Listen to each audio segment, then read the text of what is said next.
बमनी से निकटता की कोई आवश्यकता नहीं अनुसुईया। परंतु उन्होंने आपके प्राण बचाए हैं जी, हम पर विश्वास किया। जिनके विश्वास में भी विष का वास हो उनके समीप नहीं रहते अनुसुईया। सांप काटे या सूंघे, घातक दोनों ही होते हैं। रुक जाओ!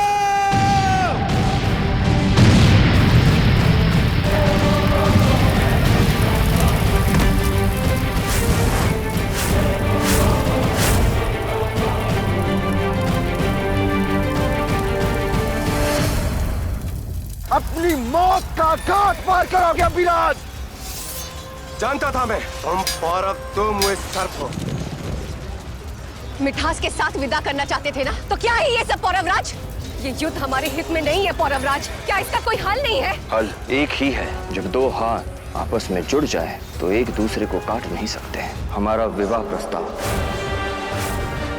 स्वीकार है?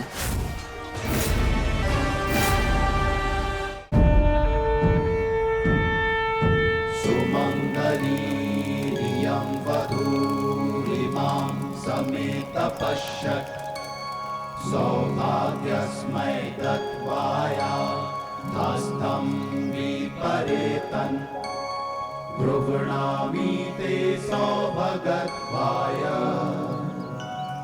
हस्तं मया पत्या जरादष्टे यथ सः भर्गो अर्यमा सविता पुरन्तिर्मयम् त्वा दुर्गार्हपत्याय देवः।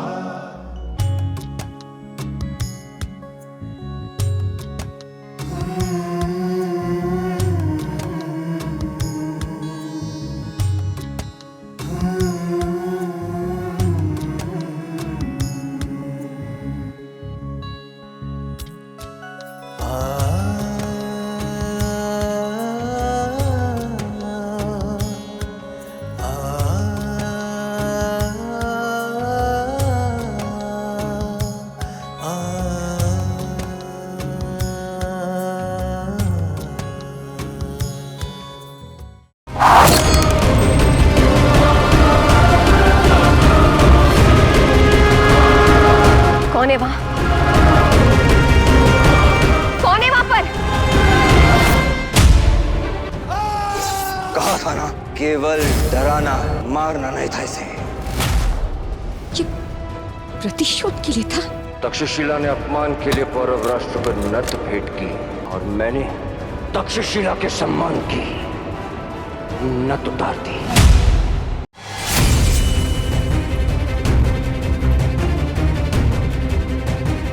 मेरे पास दो मार्ग थे और मैंने एक चुना है। अब आपके पास दो मार्ग हैं, जिसमें से आपको एक चुनना है।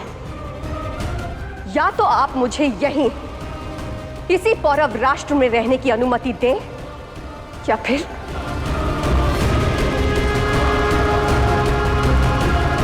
अपने ही हाथों मेरा वध कर दे।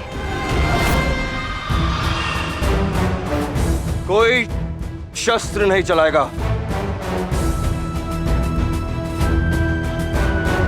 जानना चाहूंगा अपनी मृत्यु की चौखट पर क्यों आए? इन्हें मैं लेकर आई हूं ज्येष्ठ।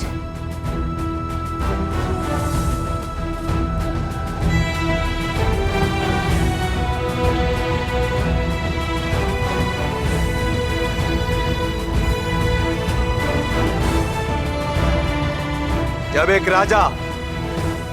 राजा से प्रश्न करे, उत्तर राजा से ही आना चाहिए। अवश्य उत्तर देते हैं, यदि पुरुवंशी राजा बनकर आए होते। परंतु आज तुम्हारे द्वार पर एक राजा नहीं, एक पिता आया। वो ये सुनिश्चित करना चाहता है कि उसका पुत्र और तुम्हारा भांजा हमारे शत्रुता के दीवार से नहीं, मित्रता के द्वार से इस संसार में आए। एक पति को अपनी पत्नी के बलिदान और सोच को समझने में समय लगा, परंतु आश्चर्य, तुम सगे भाई होकर उसकी मंशा न समझ सके। अनुसुईया ने हमसे विवाह तुम्हारे प्राण बचाने के लिए नहीं, हम दोनों को साथ लाने के लिए किया था अम्बिराज। शत्रुता की इस अग्नि को बढ़ाने में वर्षों लगाए हमने। आज एक क्षण आया है मित्रता की ठंडी वर्षा में भीगने का, तक्षशिला और पौरव राज्य को एक नए भारत की नींव बनाने का। अब तुम पर निर्भर करता है अम्बिराज इस क्षण को इतिहास बनाते हो या इसका परिहास करके इसे ठुकरा देते हो?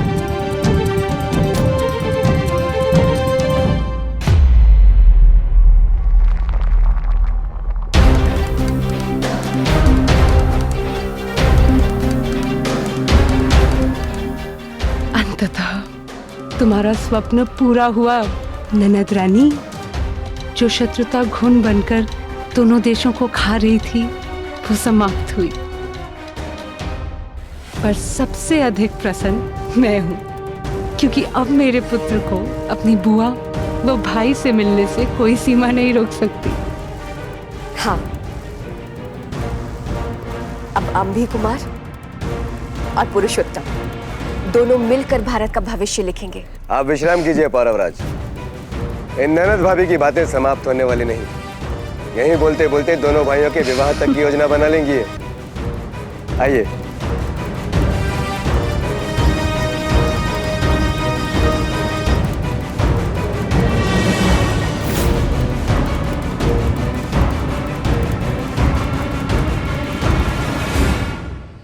अपने भाई के शत्रु से विवाह किया तुमने, पर तक्षशिला का उपहास मैं नहीं भूल सकता हूं। परंतु ज्येष्ठ, पौरवराज ने अपनी भूल स्वीकार भी तो की। मुझे महारानी घोषित किया, आपसे संधि की और तुमने उसे फिर से अपना लिया और उसका मैला रक्त अपनी कोख में लेकर यहाँ उत्सव मनाने आई हो। गर्व होता यदि उसी क्षण तुम बमनी का सर धड़ से अलग कर देती, परंतु सुहाग की चूड़ियां पहनने के बाद तुम्हारे हाथों में तलवार उठाने की क्षमता नहीं रही।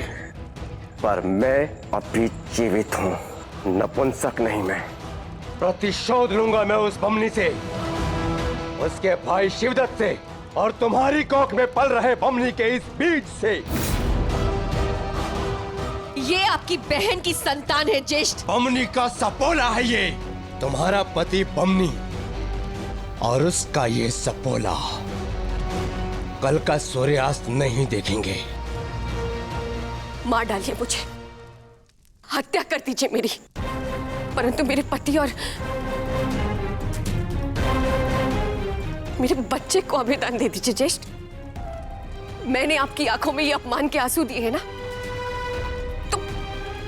तो इसे मेरे रक्त से धो लीजिए ज्येष्ठ, परंतु मेरे बच्चे और मेरे पति को छोड़ दीजिए। आप जो कहेंगे, आप जो कहेंगे, जैसा कहेंगे, मैं सब करने को सज्जी हूं ज्येष्ठ। तो ठीक है, जब बमनी ने तक्षशिला का अपमान किया था उसका निमित्त तुम बनी। अब कल तुम स्वयं अपने हाथों से बमनी का ऐसा अपमान करोगी कि पौरव राष्ट्र उसे भूल न सके।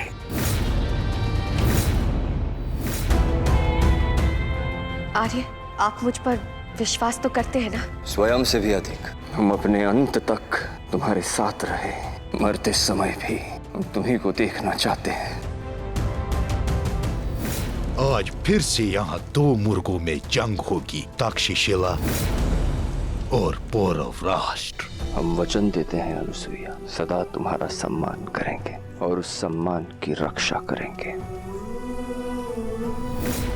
आप चिंतित दिख रहे हैं माते। हाँ समर सिंह, मुझे किसी आने वाले संकट का संदेह हो रहा है। अब ना तो मुझे आपसे कोई भी सम्मान की इच्छा है और ना ही किसी सीमांतोन्नयन संस्कार की अभिलाषा। तुम्हारा तात्पर्य क्या है? अपने भाई के अपमान के प्रतिशोध के लिए आपने एक नाटक खेला था ना, अब मैंने भी एक नाटक खेला है अपने मातृभूमि के प्रतिशोध के लिए। बहुत बड़ी भूल हुई है महाराज। कहा था तक्षशिला वालों से केवल शत्रुता के संबंध हो सकते हैं। बोलो, कैसे लोगी अपने अपमान का प्रतिकार? पूरे तक्षशिला के समक्ष आपको अपना सर मुंडवाना होगा। नहीं, पौरववासी सर कटा सकते हैं पर सर झुकाएंगे नहीं महाराज। ये हम कभी स्वीकार नहीं करेंगे। स्वीकार है।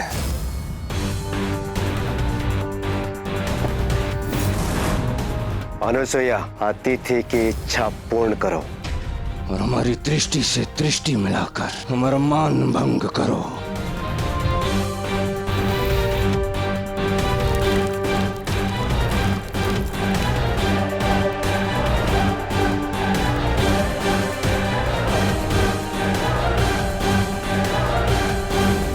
वाह अनुसुईया, देशभक्ति का अद्भुत उदाहरण प्रस्तुत किया तुमने। शत्रुओं से प्रतिशोध लेना सरल होता है, परंतु जिस पति ने तक्षशिला के सीने में अपमान के विष से भरी कटार भोंकी, उसे विष से भरी कटार से मारकर तक्षशिला के अपमान का प्रतिशोध लिया। वाह!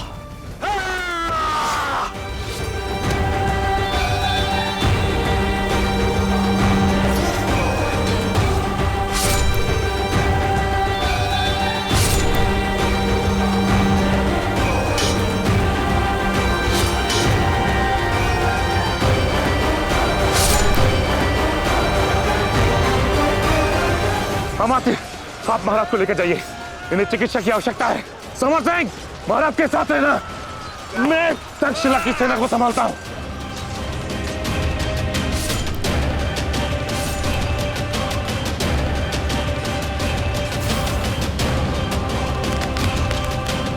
रुक जा अम्बिराज। ज्येष्ठ का नाम लेकर कब से पुकारने लगी अनुसुईया? जो अपनी ही बहन के साथ छल करे वो ज्येष्ठ कहलाने का पात्र नहीं होता। उनके प्राण लेने का षड्यंत्र रचा। क्या हुआ? प्रयास कर रहे हैं महाराज। विष बहुत ही घातक है, धीरे धीरे महाराज के पूरे शरीर में फैल चुका है। यदि जीवन में एक क्षण भी आपने मुझे अपनी बहन समझा हो तो ये खेल यही समाप्त करते। सेनापति रिपुदमन, मुझे महाराज के समक्ष ले चलो। जाने दो उन्हें।